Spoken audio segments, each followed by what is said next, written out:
उसकी माँ गहरी नींद सो रही थी। थोड़ी स्थूल सी उसकी माँ, कुछ गोल गोल, भरे चेहरे, भरे शरीर और गोरे रंग वाली थी। माँ को क्या पता था कि उसकी क्या हालत होने वाली है। जीवन के कितने दिन बचे हैं? 3 महीने, 6 महीने या 9 महीने? तो मैं स्मिता माथुर और आज मैं आप लोग के लिए अपनी एक नई कहानी लेके आई हूँ जिसका नाम है हमसफ़र। और ये कहानी मेरी प्रथम प्रकाशित पुस्तक तुम्हारी कहानी से ली गई है, जो कि शॉर्ट एंड लॉन्ग स्टोरीज़ का कलेक्शन है। और ये इसको आप स्टोरी भी कह सकते हैं और अनुभव भी कह सकते हैं मेरा, जो कि रियल लाइफ में मुझे मिला था। तो मेरी कहानी का नाम है हमसफ़र।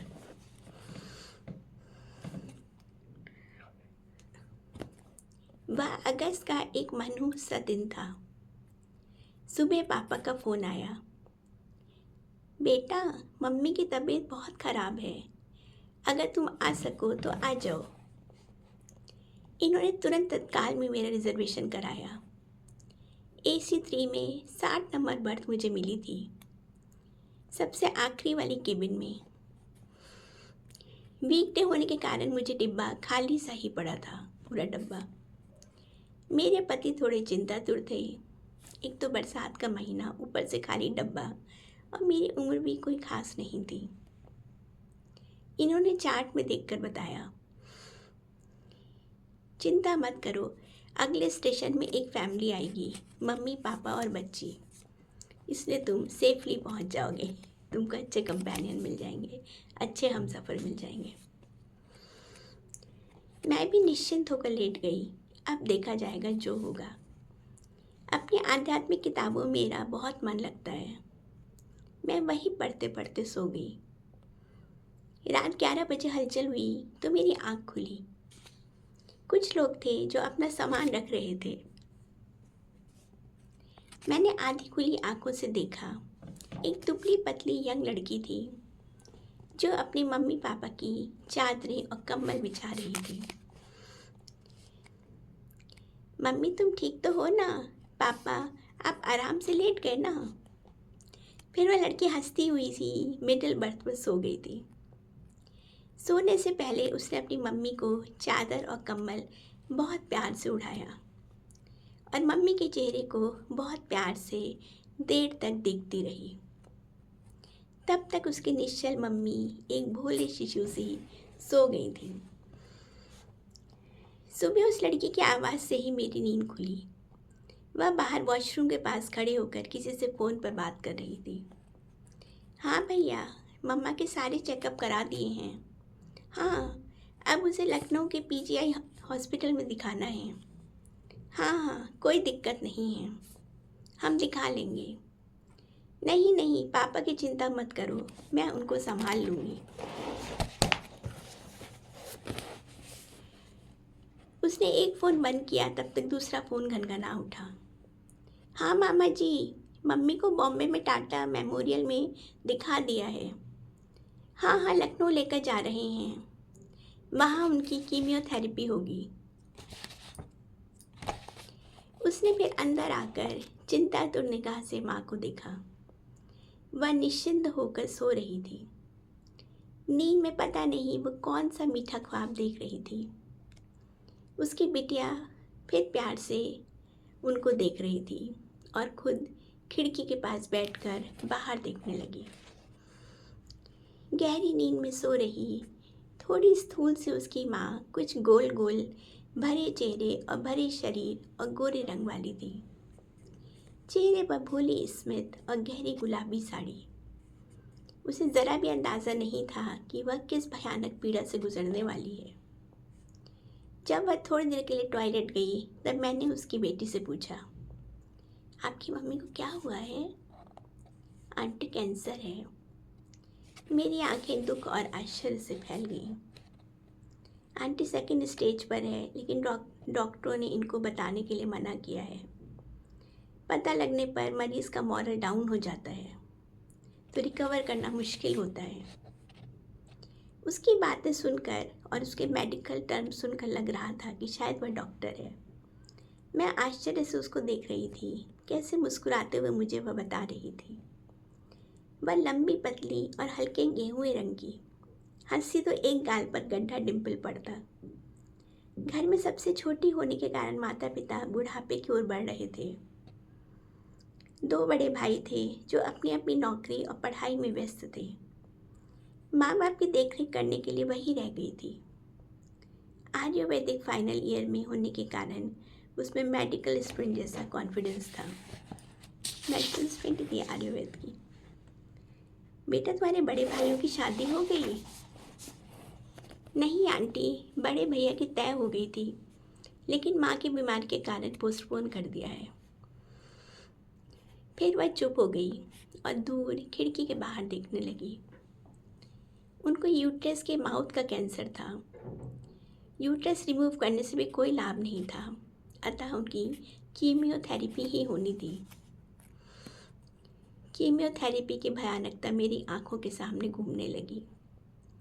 हाथों में लगी नलियाँ और सिर के घने केश झड़ने के बाद चिकना सिर। उस मुस्कुराती माँ को क्या पता था कि उसकी क्या हालत होने वाली है। जीवन के कितने दिन बचे हैं? 3 महीने, 6 महीने या 9 महीने? बेटे की शादी भी कर पाएगी या नहीं मालूम। यत्न से सवारी साड़ियाँ और गहने सजीली बहू को अपने हाथों से पहना पाएगी या नहीं।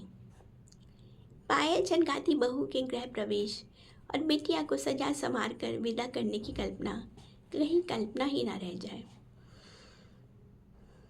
इतने में ट्रेन किसी स्टेशन पर रुकी थी। इससे पहले कि ट्रेन चल पड़ती, उसने जल्दी से चाय वाले से सबके लिए चाय ली।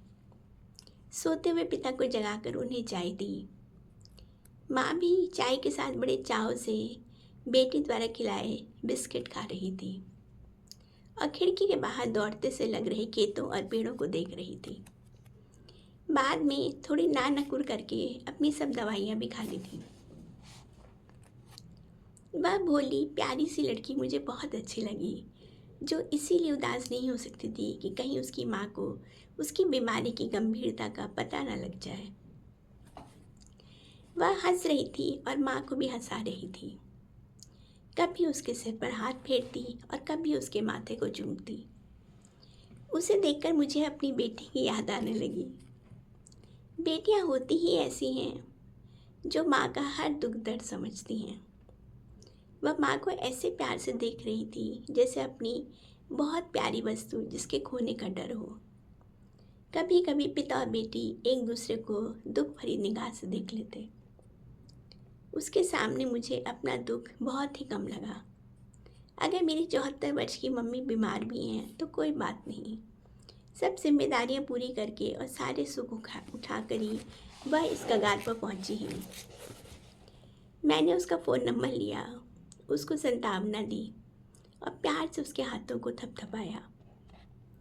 2 बड़े भाइयों के होते हुए भी माता पिता के लिए एक बेटे की, बल्कि कहा जाए तो एक तरह से गार्जियन की भूमिका निभा रही एक रात की हमसफ़र रही उस लड़की की छवि सदा के लिए मेरे मन पर अंकित हो गई। तो मेरी कहानी या मेरा अनुभव हमसफ़र यही समाप्त होता है, जो मेरी पुस्तक प्रथम प्रकाशित पुस्तक तुम्हारी कहानी से लिया गया है। हालांकि मैंने उस लड़की का नंबर लिया था, लेकिन मुझे दोबारा उसको कभी भी फ़ोन करने की हिम्मत नहीं पड़ी, क्योंकि मुझे नहीं पता कि उसकी मदर कितने समय और जीवित रहीं।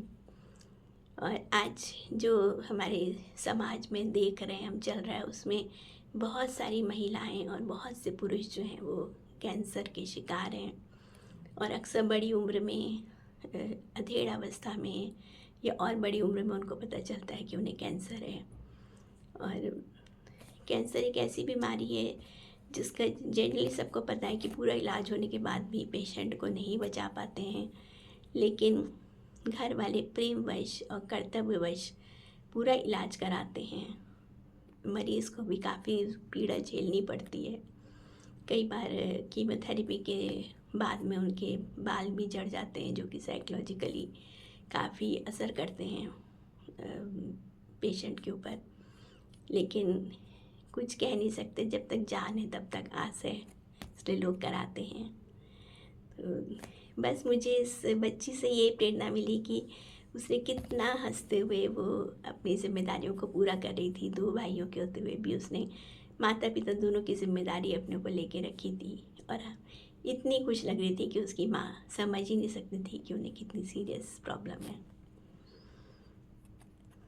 तो बस मेरा आप लोग को यही संदेश है, समाज को यही संदेश है कि यदि घर में कोई बीमार है तो अपना जो मनोबल है उसको बचा के रखिए, उसको बढ़ा के रखिए, और ख़ुद भी हंसते रहिए, और वो लोग भी, उनको भी खुश रखने का प्रयास करिए, जिससे वो इस दारुण पीड़ा को झेल सकें। Okay bye, see you. और मैं स्मिता माथुर, और आप ऐसे ही मेरी कहानियाँ सुनते रहिए, और मेरी यूट्यूब चैनल को सब्सक्राइब करिए, और अपने रिलेटिव्स और फ्रेंड्स के साथ शेयर करिए। और अगर आपके आसपास कोई ऐसी स्त्री, कोई पुरुष हो जिन्होंने कैंसर को हराया हो, तो उसके अनुभव ज़रूर कमेंट्स में डालिए और शेयर करिए। Okay bye, see you, all the best, bye.